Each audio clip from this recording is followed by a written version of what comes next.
महाशिवरात्रीची कथा अतिशय परम पावन.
पाणी पिण्यासाठी आली.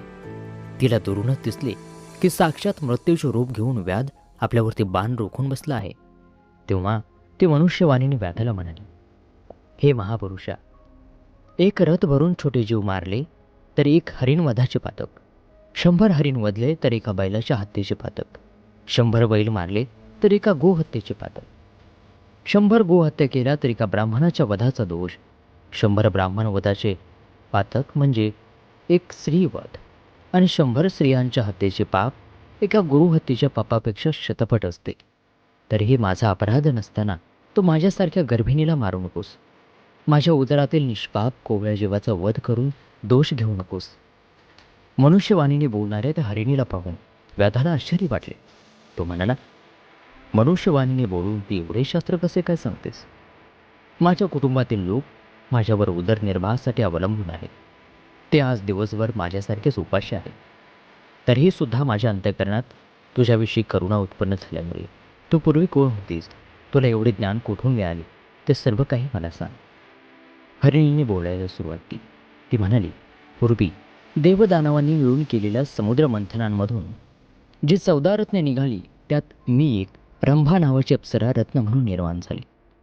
माझ्या रूपावर देव ऋषी अनुरक्त झाले. त्याचे मनोरंजन करणे माझे काम होते. स्वर्गातील दिव्य भोग भोगून सौंदर्याने उन्मत्त होऊन मी शिवभजन, शिवरात्र, सोमवार, प्रदोषव्रत वगैरे सर्व काही सोडले. अमृतपान सोडून मद्यपान करू लागले. देवाचा संग सोडून हिरण्य नावाच्या दैत्याजवळ राहू लागले. एकदा तो दैत्य मृगेसाठी दूरवर अरण्यात गेले. हे पाहून मला वाटले की या वेळात श्री शंकरांचे दर्शन घेऊन यावे, आणि म्हणून मी कैलासावर गेले. मला पाहताच भगवान शंकर क्रोधित झाले. माझ्याकडून घडलेल्या अपराधाची शिक्षा म्हणून त्यांनी मला शाप दिला की तू अत्यंत पापिनी असलेले मृत्यूलोकात हरिणी होऊन जन्म घेशील. तुझ्या सख्यांनाही हाच जन्म घेईल. हिरण्य राक्षस मृग होऊन तुमचा पती हो. तो शाप ऐकून मी भयभीत झाले आणि श्रीशंकरांच्या चरणी क्षमायाचना करून व शाप देण्याची विनंती करू लागले. तेव्हा त्या दयाळू भोळ्या शंकराने मला उशाप दिला. 12 वर्ष पूर्ण झालं. तुम्ही तात्काळ माझ्या चरणी या. त्याप्रमाणे मला मृगयोनीत जन्म मिळाला. मी गर्भिणी असल्याने प्रसूती काळ जवळ आला आहे. तेव्हा मी ठिकाणावर जाऊन गर्भ ठेवून येते. त्यानंतर तू माझे प्राण घेतले तरी चालते. व्याध म्हणाला, तुझ्या गोड बोलण्यावर माझा विश्वास नाही. खोटे बोलून हर तऱ्हेने प्राण वाचवावा हे प्राण्यांनाही कळतं. तेव्हा तू महापापांचे उच्चारण करून शपथ घे, मग मी जाऊ देतो. त्यावर हरिणी म्हणाली, मी जर खोटं बोलत असेल तर ब्राह्मण कुळात उत्पन्न होऊन जो मनुष्य वेदशास्त्र शिकत नाही, संध्या करीत नाही, सत्य आणि पावित्र्य याच्यापासून वर्जित असतो, त्याचे पातक माझ्या माथे पडो. वेदांची विक्री, परपीडा, दानात विघ्न, गुरु विष्णू शिव यांची निंदा करणाऱ्यांचे, यतीची निंदा, द्वैतमताचा प्रचार करणाऱ्याचे, त्याप्रमाणे देवळात पुराण ऐकताना पान चघळणारे, देवळात स्त्रीबरोबर व्याभिचार करणाऱ्याचे पाप मला लागू, असं ती म्हणाली. ते पुढे म्हणाली, जे नवरा बायकोचा वियोग करतात ते या जन्मी नपुसक होतात. जे दुसऱ्याची वर्मी काढतात ती या जन्मी काबीर होतात. विद्या असून जे लोक शिष्यांना देत नाही ते पेंगळाच्या जन्माला जातात. जे ब्राह्मण अनुचित दान देतात त्यांना पूर्वजन्मात गंडमाळा होतात. जे दुसऱ्याच्या गायी पळवून आणतात ते या जन्मी अल्पायुष्य होतात. जो राजा प्रजेला त्रास देतो तो वाघाच्या किंवा सापाच्या जन्माला जातो. जो साधूला छळतो त्याचा निर्वंश होतो. ज्या स्त्रिया व्रतनेम करतात, घरात धान्य असून पतीला जेवायला घालत नाहीत, त्यांना वाघाचा जन्म येतो. ज्या कुरूप म्हणून पतीचा त्याग करतात त्या पुढील जन्मी बालविधवा होतात. तेथेही व्याभिचारी होऊन शेवटी वेश्या होतात. पतीची निंदा करणाऱ्या दासी किंवा उलटा होतात. आई वडिलांना छळणारे माकड होतात. सासू सासऱ्यांना त्रास देणारे निसंतान होतात. व्याधा, तुला वचन देऊन जर मी नाही आले तर ही सर्व पापे मला लागो. मी खोटे बोलले तर शिवपूजेचा अपहार केला असे होईल. तिचा तो निर्धार आणि शपथ ऐकून व्याधाच्या मनात विश्वास निर्माण झाला. तो तिला म्हणाला, हे पतिव्रते, तू आता जा, रात्र संपताना परत ये. तू पुण्यवंत होऊन शिवपदास जाशील, असा आशीर्वाद देऊन आणि पाणी पिऊन हरिणी पुन्हा घरी गेली. व्याध पुन्हा बेलाचे पाणी तोडून खाली टाकू लागले. आता 2 प्रहर रात्र सरली, दुसरी उलट झाली आणि व्याधाचे 7 जन्मीचे अर्धे पाप जळून गेले. व्याध शिवस्मरण करीत होता. त्याची त्याला गोडी लागली होती. हरिणीच्या मुखातून निरूपण ऐकल्याने त्याला जागरणही झाले होते. त्यावेळी दुसरी एक हरिणी तिथे आली आणि पाणी पिऊ लागली. तिला पाहून व्याधाने धनुष्यबाण सज्ज केले. ते पाहून हरिणी म्हणाली, व्याधा, माझ्यावरती दया कर. पतीला भेटण्याची मला ओढ लागली आहे. ती माझी इच्छा पूर्ण होईल. मी पुन्हा परत येईल. तिला मनुष्यवाणीतून बोलताना व्याधाला नवल वाटले. ही हरिणीसुद्धा ज्ञानी दिसते असा विचार करून, तुम्हाला सर्व शास्त्रार्थ माहीत आहे, तुमचे जीवन धन्य आहे, तेव्हा शपथ घेऊन जा, असं तो म्हणाला. त्यावर ती हरिणी म्हणाली, मी असत्य बोलत असेन तर विहीर, तळे, सरोवर, देवाचे मंदिर भग्न करणारा, गुरुची निंदा करणारा, मद्यपी, दुराचारी, युद्धातून पळून जाणारा क्षत्रिय, दुसऱ्याच्या उपजीविकेचे साधन नष्ट करणारा, ग्रंथाची, वेदशास्त्राची निंदा करणारा, संत भक्त यांचा द्वेष करणारा, हरिहर चरित्राचा अवेर करणारा, दुराचारी, दुष्ट स्त्री या सर्वांची पापे मला लागो. व्याधा, आपला मुलगा, आपली सून सौजन्याने वागत असताना सुद्धा जे त्यांना उगाच छळतात ते कुरूप आणि दरिद्री होतात. आपसात वैर करणारे भाऊ मासे होतात. गुरुचे दोष करणारे संपत्तीहीन होतात. वाटसरूची वस्त्रे लुटणारे अतिशूद्र होऊन प्रेतवस्त्रे वापरतात. तपस्वी म्हणून अनाचार करणारे सुरवंट होतात. कन्या विक्री करणारा हिंस्र प्राणी होतो. पतिव्रतेला छळणाऱ्यांचे घर फुटते. ब्राह्मण असून मद्य विकतो, प्राशन करतो, तो नाश पावतो. ब्राह्मणाचा अपमान करणारा ब्रह्मराक्षस तर उपकार न स्मरणारा क्रमी होतो. ग्रहणात जेवणाऱ्याला पित्त, मुले पळवून विक्री करणारा कोळी होतो. गर्भपात करणारी स्त्री वांस होते. देवालय पाडणाऱ्याची हाडे मोडतात. अपराधाविना पत्नीला शासन करणाऱ्याला अर्धांगवायू होतो. ब्राह्मणाचे अन्न पळविणाऱ्याचा निर्वंश होतो. ब्राह्मणाला काठी मारणाऱ्याच्या अंगातून कळा येतात. संतांशी वाद घालणाऱ्यांचे दात मोठे होतात.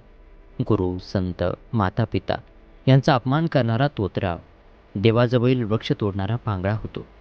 सुतकातले अन्न खाणारा रोगी होतो. एकटाच सुगंधी द्रव्य वापरतो, त्याच्या अंगाला दुर्गंध येतो. ब्राह्मणाचे कर्ज बुडवणारा अल्पायुषी होतो. झाडाची सावली नष्ट करणारा निराधार होतो. ब्राह्मणाचे ऋण बुडवितो तो भिकारी होतो. पुत्रद्वेषी गरिबाशी लग्न मोडणारा निसंतान होतो. मातापित्याचा छळ करणाऱ्याचा कार्यनाश होतो. एकाच देवाची भक्ती आणि इतर देवाची निंदा करणाऱ्याला कमी मुले होतात. गोवध करणाऱ्याला कर्कश बायको मिळते. बैलाला मारणाऱ्यास मूर्ख पुत्र होतो. आपल्या गुरुचा त्याग करणारा अल्पायुष्य होतो. सूर्याकडे तोंड करून जो लघुशंका करतो तो दंतहीन पांढरे केसाचा होतो. लहान मुलाच्या मृत्यूने शोकग्रस्त झालेल्यांना हसणारा निपुत्रिक होतो. असे म्हणून ती हरिणी म्हणाली, मी पतीला भेटून लवकर परत नाही आली तर मला ही सर्व पापे लागेल. व्याध तिला म्हणाला, ठीक आहे, तू फार ज्ञानी दिसतेस, घरी जाऊन लवकर परत ये. त्यानंतर एक हरिण पाणी पिण्यासाठी सरोवराकाठी आले.